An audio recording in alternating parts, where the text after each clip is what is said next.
Donc on revient pour une dernière séquence où on va parler d'un problème qui touche Avignon mais qui touche toute la Provence et tout le sud et même le reste du territoire au niveau des platanes, c'est-à-dire le chancre coloré.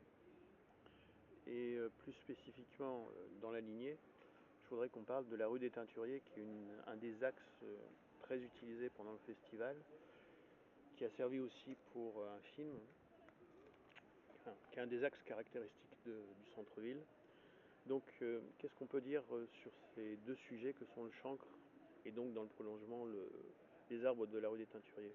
Ah ben, le chancre coloré, c'est malheureusement c'est un champignon en fait qui attaque les platanes.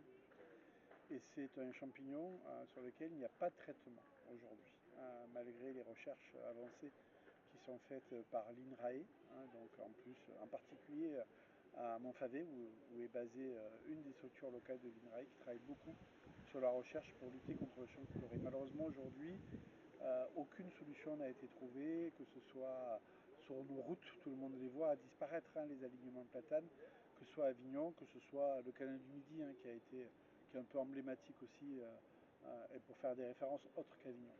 Donc le chancre coloré à Avignon est arrivé il y a déjà une bonne quinzaine d'années, voire plus.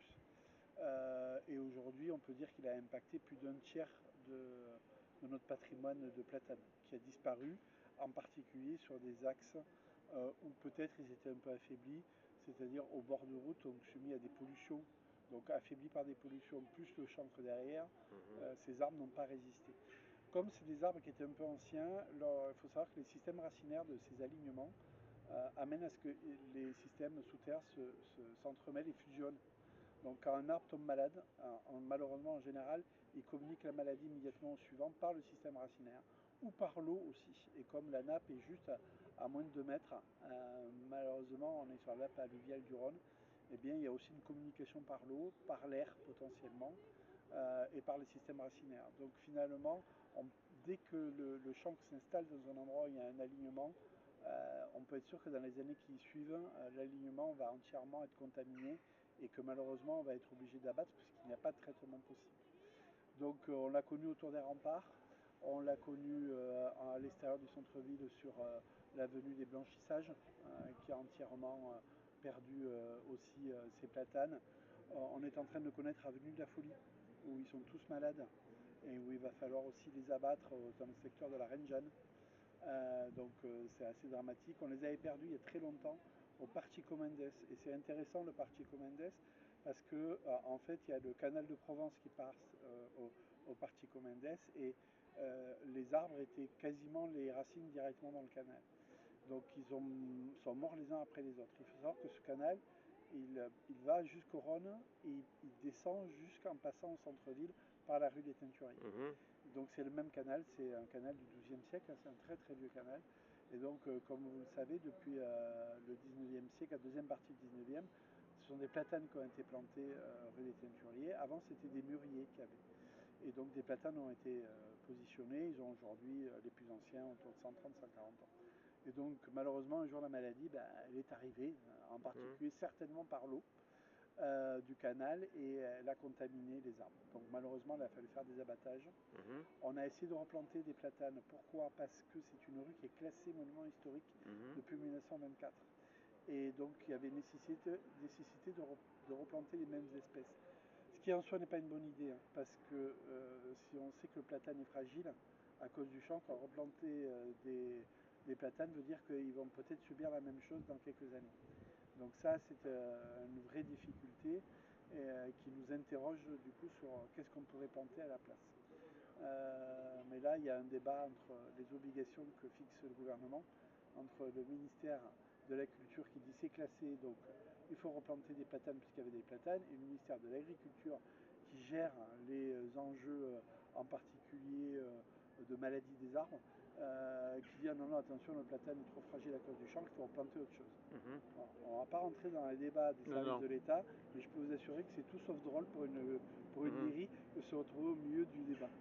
Donc on a aujourd'hui beaucoup de platanes qui sont morts. Et sur la partie qui va en direction de la rue des Lys, on a un problème, c'est que ces arbres étaient très vieux et que leur système racinaire était complètement impliqué dans les murs de soutènement du canal. Donc or, vous pouvez le voir, hein, vous allez rue des Teinturiers, vous regardez le canal, vous vous penchez et vous verrez que les racines ressortent sous les murs en direction du canal pour aller chercher l'eau finalement.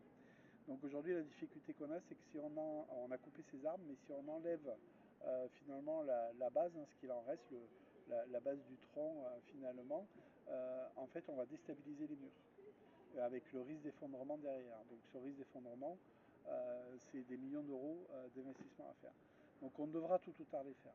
Mais le budget est tellement important, et comme c'est une rue qui est classée, il faut un projet global, il faut l'accord des ministères, de l'architecte des bâtiments de France pour avoir un projet global. Quand on enlèvera finalement ces souches, eh bien, il faudra aussi démonter les murs à tous les endroits concernés pour pouvoir faire un remontage normal, mais du coup, c'est pas juste remettre des cailloux, hein, c'est autrement parce plus qu'en plus, compliqué que ça. le pavage de la rue a eu lieu A eu récemment. lieu en 2000, normalement, je n'ai plus Quelques années en arrière. 2012, je crois. Il y a quelques années en 2012, arrière.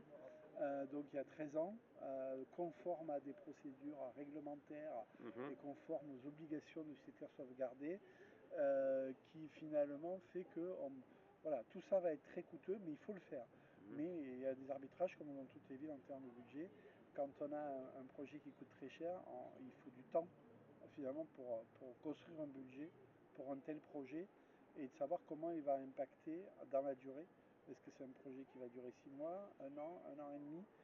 Il y a de l'activité économique dans cette rue, il y a de l'activité festival, mais pas que. C'est aussi une rue d'une vie d'un quartier, un quartier Oui. très vivant, le quartier des Teinturiers, qui a une vraie âme au-delà de la période touristique, avec beaucoup d'acteurs dans ce territoire, de gens qui vivent là et qui font vivre magnifiquement ce quartier. J'aimerais qu'on termine dans le voisinage immédiat par un chantier récent que vous avez conclu et inauguré. C'est le square en mémoire du commandant Éric Masson. Ouais. Comment s'est réfléchi ce chantier? Comment ça s'est organisé? Les habitants du quartier, avant ce drame, avaient l'idée que la rue Rateau, qui n'était pas très qualitative, parce que c'était une percée en fait qui avait eu lieu dans les années 70, les bâtiments avaient été abattus pour créer une voie. Mais c'était pas très, du coup, il n'y avait pas d'intérêt qualitatif dans la rue, ça faisait un peu délaissé. Donc il y avait déjà des projets, des questions, des demandes qui avaient été faites. Est arrivée cette catastrophe, hein, l'assassinat du commandant Masson par un dealer qui se trouvait dans cette rue-là à ce moment-là. Et effectivement, on a réfléchi avec les habitants, ils sont revenus vers nous avec l'idée de créer un jardin.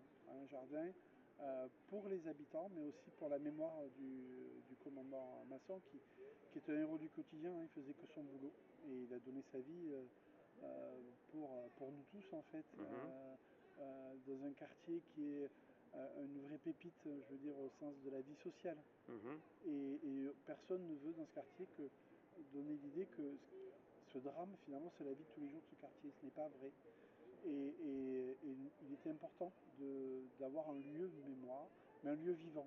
Pas juste un lieu avec une stèle. Un lieu où on peut s'asseoir, prendre du temps, se retrouver entre amis.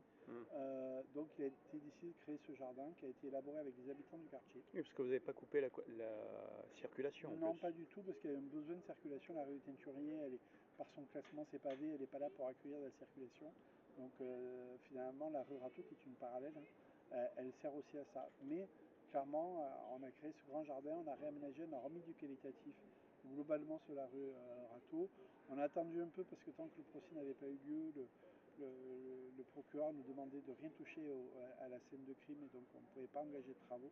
Donc on a attendu d'avoir les autorisations aussi du ministère de la Justice pour pouvoir agir.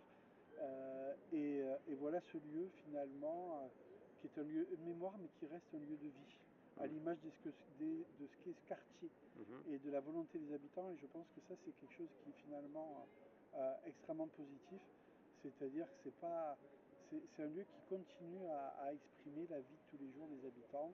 Et ça c'est extrêmement important qu'il y ait ce lien entre le commandant Masson et sa mémoire, mais aussi un lieu de vie. Je vous remercie pour toutes ces présentations, ces éclaircissements. Puis je pense que ça intéressera pas mal de gens d'entendre parler d'Avignon et d'écologie et puis de verdure. Ben, je vous remercie et qui sait, à bientôt.